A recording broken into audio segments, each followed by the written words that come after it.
Boa tarde, pessoal. Boa tarde, meninos e meninas. Tudo bem? Espero que tudo esteja bem com vocês. Especificamente falando sobre as minhas turmas de Teoria Geral dos Contratos, hoje nós vamos falar sobre a função social dos contratos. Eu passei para vocês alguns afazeres nesse sentido, alguns documentos, algumas informações e inclusive um trabalho para que vocês pudessem tratar sobre função social. Mas vamos lá, rapaziada, vamos entrar efetivamente no que importa, no que interessa para a gente para falar sobre função social. Primeiro, função social é um princípio extremamente relevante da natureza contratualista. Ou seja, quando eu falo de função social para a pós-modernidade, para o momento que a gente vive, eu falo da oportunidade de se entender a finalidade dos elementos que estão internos nas relações contratuais. Por quê? Todo contrato, que é aquilo que a gente já sabe, contrato é manifestação de vontade das duas partes, no sentido de essas vontades que são contrapostas, elas têm um objetivo em comum, portanto, são vontades contrárias, mas essas vontades contrárias se encontram com o objetivo de criar, extinguir, modificar direitos e obrigações. Que é isso que eu estou falando. Credor e devedor, vendedor e comprador. Ao passo que um quer vender, o outro quer comprar. E, portanto, eu tenho características que são contrárias, mas com interesse comum, que se unem para atingir um determinado objetivo, que é o fenômeno da nossa teoria contratual. E quando nós falamos de função social, vocês já sabem que função social vai para além das características do simples princípio da boa-fé. A boa-fé tem uma extensão ampla, mas agora nós vamos falar de função social. E toda vez que a gente fala de função social, pessoal, a gente precisa pensar na função social como um princípio, assim como a boa-fé objetiva, aqui na função social, também um princípio mitigador ou redutor do espaço do corolário da obrigatoriedade ou força vinculante dos contratos. O contrato é feito para ser cumprido, ponto. Isso existe desde Roma, ok? Em Roma eu já tinha a máxima de que os contratos são feitos e esses contratos, uma vez que são entabulados, eles precisam ser... É necessário que se cumpra aquilo que se estabeleceu, tendo em vista que ninguém lhe obrigou a contratar. Você contratou porque você quis. Entretanto, com a pós-modernidade, pessoal, eu não posso mais tratar os contratos com esse endurecimento, porque, como eu já disse a vocês em sala de aula, os contratos eles se modificam por completo a partir do momento em que as telecomunicações, e veja, as telecomunicações e as tecnologias em linhas gerais, nesse momento de pandemia mundial, elas nos possibilitam continuar estudando. Então, se nós estamos estudando é porque nós temos ferramentas tecnológicas para tal. De mesma forma, essas ferramentas tecnológicas elas precisam alcançar o direito também. E assim o fizeram. Então, aqueles contratos que existiam lá atrás, eles não são mais de mesma forma como os contratos de hoje em dia. Nos contratos da pós-modernidade, eu tenho necessariamente que encontrar uma possibilidade de caminhar de acordo com a evolução da sociedade. E, portanto, aquilo que era feito pelos contratos dos séculos passados, hoje em dia é diferente, porque eu tinha toda uma relação jurídica em que eu tratava em pé de igualdade entre comprador e vendedor. Ou seja, você ia na quitanda e lá na quitanda você falava com o proprietário da quitanda para comprar alguma coisa. Hoje em dia, quando você compra, vende, faz empréstimo, faz empreitada, você não sabe mais com quem necessariamente você está lidando. Porque quando você pega um empréstimo do banco, seja o Santander, o Itaú, Bradesco e o que o valha, você está tratando diretamente com uma pessoa jurídica, você não conhece o proprietário, você não fala com o dono, você está falando com a pessoa jurídica de forma geral. Só que, veja, se esses contratos, como regra, que antes eram contratos paritários, ou seja, eram contratos que as partes construíam a muitas mãos, ou seja, eu tenho uma vontade, eu te digo o que eu quero, você tem uma vontade, você me diz o que você quer, e a gente escreve isso no contrato. E nós entabulamos nessa relação contratual aquilo que é a nossa necessidade. E isso é um contrato que precisa ser absolutamente protegido por pacta de servanda, porque esse contrato é obrigatório, eu não tenho como fugir. Afinal de contas, se eu sou absolutamente capaz e eu celebrei essa espécie de negócio, esse negócio precisa perdurar. Esse negócio precisa continuar e precisa ser respeitado. Tranquilo? Entretanto, com a evolução, eu tenho uma numerosa quantidade de contratos que não são chamados contratos paritários. São chamados contratos em adesão ou contratos por adesão. São aqueles contratos em que você encontra na prateleira o contrato e você simplesmente adere a esse contrato. Veja, a verdade aqui de pacta sunt servanda precisa ser diferente. Por quê? porque eu não tenho a mesma força obrigatória que eu teria nos contratos que eram antigamente celebrados apenas entre as partes. Aqui eu tenho, indiscutivelmente, uma parte mais forte, que é aquela que já pôs o contrato pronto para que você, parte mais fraca, venha assinar, e uma parte mais fraca, chamada de vulnerável, hipossuficiente, ou como vocês queiram, que é o devedor da relação contratual. Ele sempre, em algum aspecto, será considerado mais frágil nessa relação contratual. Perfeito? Então, diante disso, eu preciso trazer elementos efetivos, elementos concretos, para que essa relação contratual ela possa se modificar. E a forma de romper o chamado princípio da obrigatoriedade ou força vinculante são boa-fé objetiva, já tivemos essa aula, e princípio da função social. Entendam. A função social, pessoal, ela é a finalidade para que se presta a relação contratual. Veja, a finalidade é tanto para que serve o contrato, quanto quais os efeitos que esse contrato tem internamente e externamente. Passou-se o tempo que as relações contratuais diziam respeito exclusivamente entre as partes. E aí, veja, falando aqui de função social, preciso observar dentro da categoria dessa função social qual é o objeto jurídico desse meu contrato. Suponhamos aqui, para que nós tenhamos um exemplo interessante, de que nós estejamos entabulando, escrevendo, construindo juntos o chamado contrato de locação com objetivo de moradia. Perfeito? Contrato de locação com objetivo de moradia é aquele que é albergado pela Lei 8245, e essa legislação diz o seguinte para a gente, que alguém que precisa de uma moradia e tem dinheiro vai prestar o pagamento de uma renda, ou chamado aluguel, para alguém que é proprietário de um bem e deseja ceder parte dos seus direitos de propriedade, uso e fruição. Isso é a síntese de um contrato de locação. Loca-se então de locador a locatário, lembram, credor e devedor? Aqui o nome é locador, aquele quem loca, e locatário, aquele para quem é locado. Um imóvel com o objetivo de moradia. Veja, qual é a função social de um imóvel para moradia? Por óbvio, a função social determina que seja morar. Aquele que loca um imóvel para moradia deve obrigatoriamente morar nesse imóvel. Perfeito? Tranquilo? Estamos bem até aqui? Então, o objetivo é morar no imóvel. Perfeito.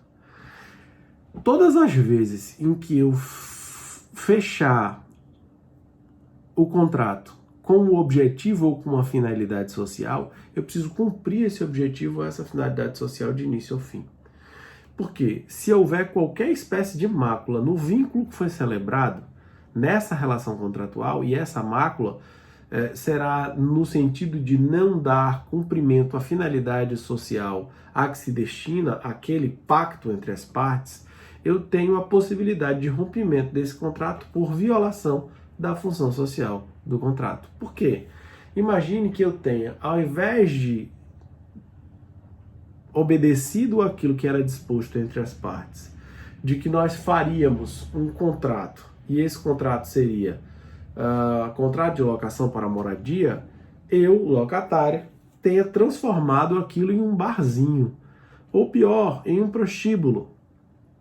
Por mais que eu pague em dia o contrato de locação, e por mais que eu zele por aquele imóvel como se meu fosse, que é um dos elementos mais relevantes da relação contratual, eu estou destinando finalidade social contrária àquele objeto pactuado inicialmente. E olhe, as regras do jogo elas não podem mudar durante o jogo, para que fique mais fácil para vocês. Se nós tratamos que era um contrato de locação para moradia, nós precisamos utilizar aquilo com o objetivo de morar. Todas as vezes que eu fugir daquilo que é elemento indispensável àquele contrato, eu estou violando a sua função social. E essa violação da função social, ela tem como responsabilidade a possibilidade de que haja o descumprimento ou rompimento do contrato com causa justa. E que causa justa é essa? É o desvio de finalidade, é o desvio da função social da propriedade. E, portanto, o contrato passa a ser esmagado, ele passa a ser quebrado porque uma das partes não obedeceu, em que pese tenha atendido o pagamento, em que pese tenha mantido o bem da melhor forma possível, em segurança, ele não cumpriu a finalidade social a que se destina o bem. E a violação dessa finalidade social tem como consequência a anulação, o rompimento ainda não ressalvadas as possibilidades de eventuais perdas e danos no contrato. Afinal de contas, se você dá causa a uma rescisão contratual, você deve arcar inclusive com as perdas e danos, por que não? Desde que haja interesse das partes e provavelmente isso deverá ocorrer. Tranquilo? Veja, a função social em primeira ótica é entender ao que se presta e respeitar o que se presta na relação. Perfeito? Que outro momento eu tenho a observação de função social? A função social ela tem elementos internos e elementos externos. Perfeito? Eu não tenho só que lidar com o objetivo do negócio em que eu estou entabulando, analisando a sua função social. Eu preciso entender que deve-se respeitar a relação entre dois dessa função social, mas desde há muito a função social protege também toda a coletividade. Afinal de contas, o negócio jurídico ele não pode ficar bom só para aquelas duas partes.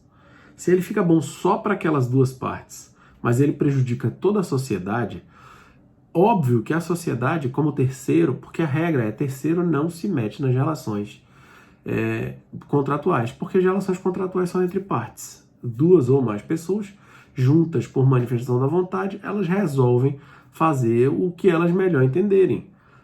E assim, qualquer coisa elas podem celebrar. Beleza? Se essas duas ou mais pessoas celebrarem esse negócio e nessa celebração elas violentarem o direito de terceiros, mesmo que sejam terceiros que nunca tenham tido qualquer espécie de participação com essa relação contratual, esses terceiros poderão, ou o Ministério Público poderá, ou uma eventual ação civil pública poderá romper essa relação contratual. E aqui eu dou exemplo para vocês, porque veja, contrato ele é para estar fechado entre as partes que fazem parte do contrato. Ele não pode ser atacado pelo mundo exterior, nem pode atacar o mundo exterior. Todas as vezes que o contrato ataca de fora para dentro, ele é atacado de fora para dentro em sua relação, ou que ele ataca de dentro para fora a relação social, eu tenho quebra da função social do contrato. E aí fica muito fácil, porque a gente tem alguns exemplos que são bem elucidativos dessas circunstâncias. Primeiro desses exemplos, imagine que eu tenha celebrado um contrato com o meu vizinho, e esse contrato com o meu vizinho é para que eu vá morar em uma residência. É um contrato de locação em residência. Que essa residência é uma residência que tem piscina, e é uma piscina olímpica, e tem um espaço enorme de lazer e etc. Imagine que eu simplesmente loco e venho fazendo pagamento da locação normalmente, sem o menor problema. O proprietário está super feliz porque ele está recebendo o valor da locação normalmente. Entretanto, eu simplesmente me quedo inerte e deixo o imóvel ao abandono, ao léu. E esse imóvel, com essa enorme piscina, ele começa a ser hospedagem de mosquitos, da larvas de mosquito da dengue. E, em decorrência dessa locação, as pessoas de todo o meu bairro começam a se contaminar com a dengue. Veja, a relação ela é só entre as partes. A relação é entre locador e locatário. Entretanto, desta relação eu tenho uma agressão a toda a sociedade, porque a comunidade que está ao redor passa a ser contaminada pelo meu desleixo com a piscina do imóvel que eu loquei. Em regra, as pessoas de fora poderiam quebrar o meu contrato? Não, em regra essas pessoas não poderiam, porque contrato serve para aquelas partes.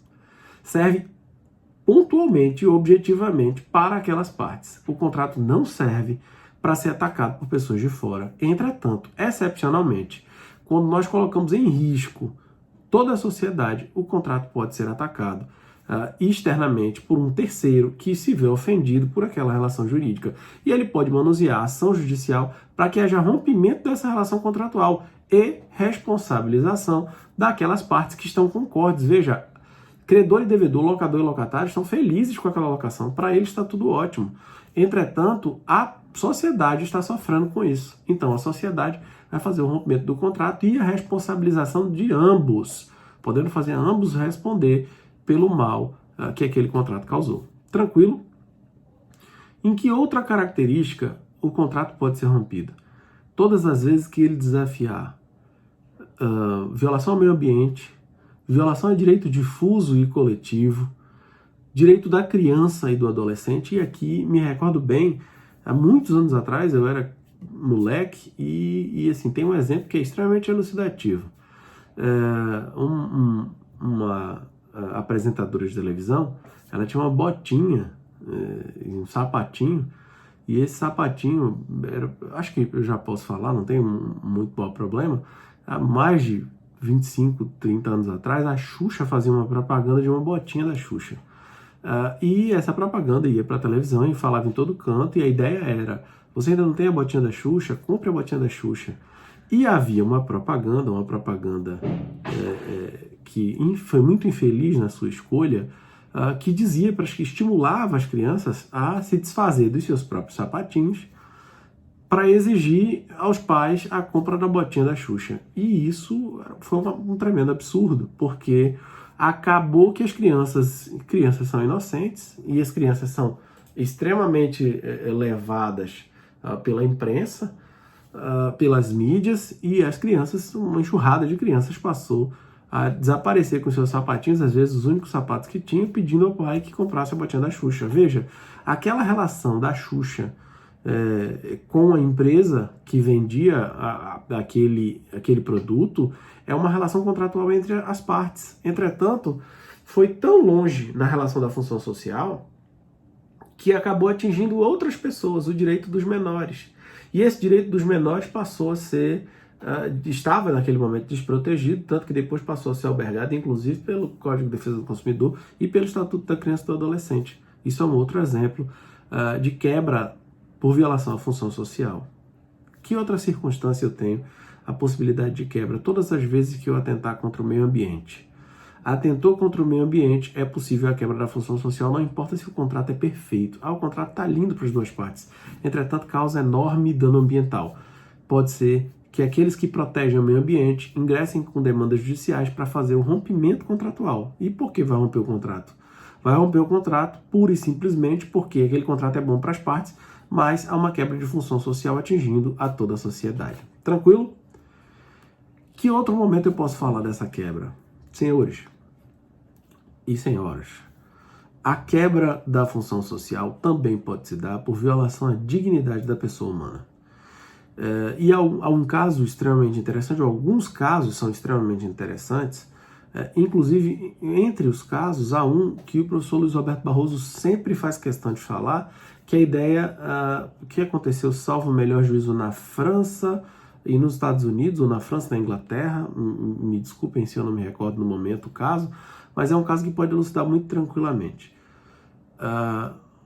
No chamado arremesso de anão, a possibilidade em que alguns pubs, alguns bares na Europa encontraram de divertimento pegar anões e utilizá-los como se fossem pinos de boliche. Colocava lá bolas de boliche. Colocava-se os pinos e o pessoal ia lá e arremessava o anão nas bolas de boliche, nos pinos de boliche, para derrubar os pinos de boliche. E, óbvio, aquilo, no primeiro momento, gera choque. E ao gerar esse choque, você observa o seguinte: aquele anão não está fazendo algo contra a sua vontade, porque se tivesse a gente tinha realmente uma violação de direito absurda. Mas ele foi contratado para trabalhar como sendo um objeto a ser atirado nos pinos em uma diversão. E eu tenho um contrato. Eu tenho duas partes que contrataram, o dono do restaurante, pub, lanchonete, sei lá, e o anão, que assinou o contrato, que recebe salário para poder praticar aquela atividade. Entretanto, quando foi ser observado, salvo melhor juízo, na França, e esse diálogo chegou à Suprema Corte francesa, a Suprema Corte disse que não poderia esse contrato prosperar, porque o interesse das partes não pode ser maior do que a dignidade, já que a dignidade é da pessoa humana, não é daquela pessoa. A dignidade não seria individual, a dignidade ela tem um aspecto individual, mas ela tem um aspecto de coletividade. E, portanto, havia uma quebra na função social, por tratar pessoas como coisas e não como pessoas. Tranquilo? Estamos bem? Todas as vezes que eu tiver a observação de uma violação da função social, eu terei como consequência a possibilidade de romper as relações contratuais. Tranquilo? Vamos pensar em mais uma circunstância. Vejam comigo. A função social, no Código de Defesa do Consumidor, ela já vem tratada sem precisar fazer todo o exercício epistêmico que eu estou fazendo para traduzir para vocês o que seria a aplicação da função social. Porque lá eu já tenho características que são próprias. A proteção da função social ela já vem interna na relação jurídica. Então veja, suponhamos que aconteça aqui uma violação de função social no seguinte sentido. Imagine que os senhores que são ricos e abastados, eu falei abastados e não abestados, então por favor, os senhores tenham adquirido um grande veículo importado. Imagine que os senhores tenham comprado aqui na BMW, uma BMW maravilhosa e caríssima, e essa BMW maravilhosa e caríssima, ela tenha sido levada pelos senhores no momento da entrega. Comprou aquela BMW que custou R$500 mil, e os senhores saíram com essa BMW para passear. Você está indo embora, saindo da concessionária e indo dar a sua primeira volta. Como eu disse, 500 mil reais custou a BMW. E você sai com essa BMW, dá uma volta na frente ali da loja da BMW e vem no limite de velocidade, de cinto de segurança, de forma mais comedida possível, dirigindo o seu veículo pela Djalma Batista. Será que ali é Djalma? Não, ali é Djalma Batista. Pela Djalma Batista, e lá na frente, próximo ao viaduto, você, na velocidade normal, seu veículo tem um problema na roda e a roda escapa. Você estava dentro do limite de velocidade, de cinto de segurança, não estava falando no telefone. Estava dirigindo normal, com prudência devida e adequada.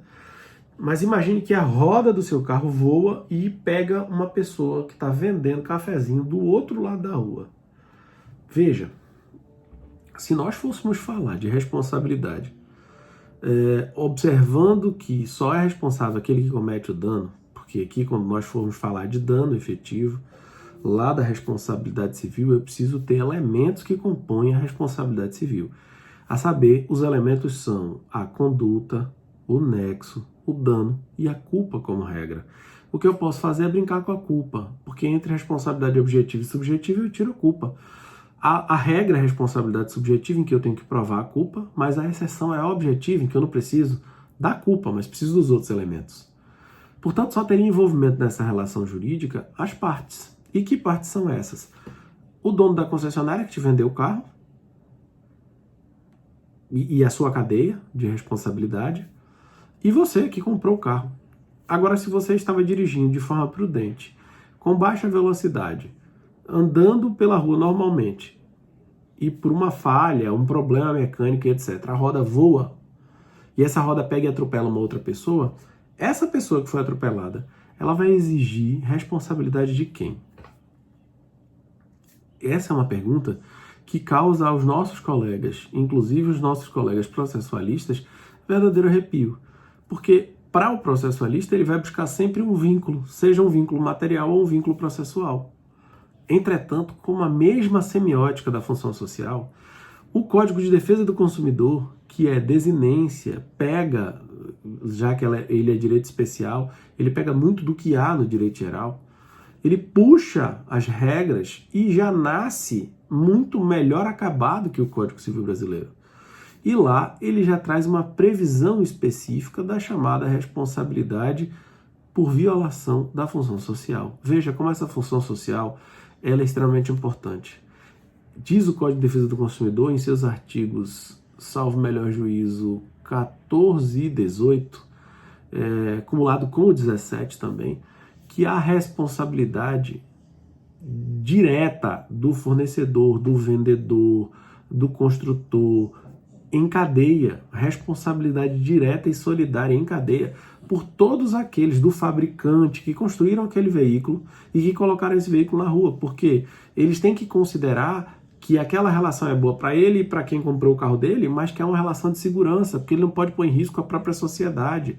E quando o proprietário saiu com o seu veículo para passear e a roda voou, ele colocou em risco a sociedade. E aquele senhorzinho que vendia café, que jamais vai ter condição de comprar uma BMW, ele até pode sonhar com isso, mas vendendo café vai ficar muito mais complicado para que ele tenha condição de que com aquele simples cafezinho ele consiga comprar um carro de 500 mil reais. Ele também vai se integrar ao polo da relação por utilização, a quebra dessa função social da relação contratual. E será como se consumidor fosse equiparado a consumidor. Vejam a legislação. A legislação vai determinar que ele é equiparado a consumidor para efeito de responsabilidade civil de quem? De quem vendeu o veículo, mesmo sem ter qualquer vínculo jurídico com a empresa que vendeu o veículo para os senhores ou senhoras. Tranquilo? Estamos bem? Será que estamos compreendendo um pouco aquilo que é sugerido aqui? A função social é extremamente relevante. A função social é a força mitigadora das relações contratuais e ninguém pode afetar a relação por quebra de função social, nem a relação entre as partes pode afetar a interposta pessoa. Tranquilo?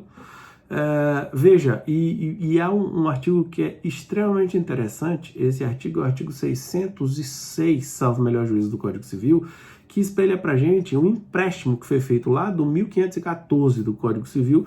1514 está falando sobre direito de família e diz que nenhuma pessoa física ou jurídica poderá intervir no casamento. É mais ou menos isso que diz o 1514. Essa mesma regra do 1514 ela é incorporada aqui no nosso Código Civil, no artigo 606. E é um exemplo não mais de violência da relação entre dois aqui do contrato com a sociedade, como foram todos os outros exemplos anteriores, mas é também reafirma uma espécie daquilo que eu falei para vocês, que não pode o terceiro que está lá na rua ofender a relação contratual que é entre as partes. E lá vai dizer mais ou menos assim: esse artigo foi chamado durante muito tempo pelos nossos professores de direito civil e etc., até porque existiu um case conhecido com ele, de artigo Zeca Pagodinho. Há muito tempo atrás, o Zeca Pagodinho participou todo mundo sabe que ele tem o hábito de tomar cerveja ao vivo, e, ao que tudo indica, ele foi convidado por uma cervejaria, que não era a cervejaria que ele mais gosta, né? E essa cervejaria pediu para que ele fizesse uma grande propaganda de verão. Essa cervejaria foi a Nova Skin. Na época, a Skin Carol hoje, na época, Nova Skin. E essa cervejaria pagou, celebrou um contrato com ele para que ele pudesse fazer uma belíssima propaganda, inclusive, da Skin Carol, que se remodelava, tinha características diferentes. E o Zeca Pagodinho foi lá e fez a propaganda. Ele passou a ser garoto propaganda da Nova Skin. Vendo isso, a cervejaria que ele antigamente degustava e provavelmente não ganhava nada por isso, a Brahma, que faz parte do Grupo Ambev, ela foi lá e celebrou um outro contrato com ele. E aí, veja, aí você encaixa exatamente com o que diz o artigo 606 do Código Civil Brasileiro. O 606 diz que aquele que possuir contrato com outra pessoa, que é obrigado com outra pessoa por contrato, não poderá ser assediado por interposta pessoa. Se houver esse assédio, interposta pessoa terá que lhe pagar o equivalente a 2 anos de contraprestação referente ao próprio contrato. E assim foi feito. Ou seja, aqui, mais uma vez, eu tenho uma clara existência de violação do contrato por descumprimento da sua função social. A função social não aceita receber o impacto de assédio de terceiras pessoas, nem assediar a terceiras pessoas. Porque o contrato ele precisa ser bom entre as partes, mas ele deve considerar toda a sociedade. Ele deve considerar tudo que está ao nosso redor. E todas as vezes que houver descumprimento da função social, em qualquer natureza, qualquer espécie de descumprimento, eu terei a possibilidade do rompimento, do cerzimento da teoria contratual. Beleza? Tranquilo? Enorme abraço para vocês, fiquem com Deus, um beijo no coração. Essa é a aula desta semana. Semana que vem eu passo para vocês uma outra aula. Eu já passei 2 livros inteiros para que vocês possam trabalhar a disciplina. Nosso próximo contexto é a formação efetiva do contrato, quando ele se forma, quais as características, e aí vocês podem acompanhar na sequência. Eu vou, junto com isso, mandar textos para vocês, além dos livros, eu mando textos para que vocês possam se familiarizar com o conteúdo e vou passando os exercícios para vocês. No mais, um beijo no coração de todos vocês, eu desejo a vocês saúde, tranquilidade, esse é um momento de tranquilidade. Nós estamos em casa por um bem maior, estamos por todas as famílias, estamos em respeito ao próximo e nós, professores, estamos fazendo o nosso melhor para que vocês consigam ter a resposta satisfatória e não tenham um prejuízo no ano letivo de vocês. Tá bom? Estamos juntos, contem comigo, vocês têm os meus contatos, me chamem, conversem. Eu vou postar isso aqui lá no meu YouTube, também vou colocar isso aqui lá no Google Classroom para a gente poder debater os temas, assim como os demais efeitos nós estaremos levando para os dois lados. Beleza? Obrigado, pessoal, tamo junto, fique em casa, vamos passar por isso juntos e, se Deus quiser, em breve nós todos estaremos juntos novamente. Fiquem com Deus, um beijo no coração e até mais. Valeu, pessoal!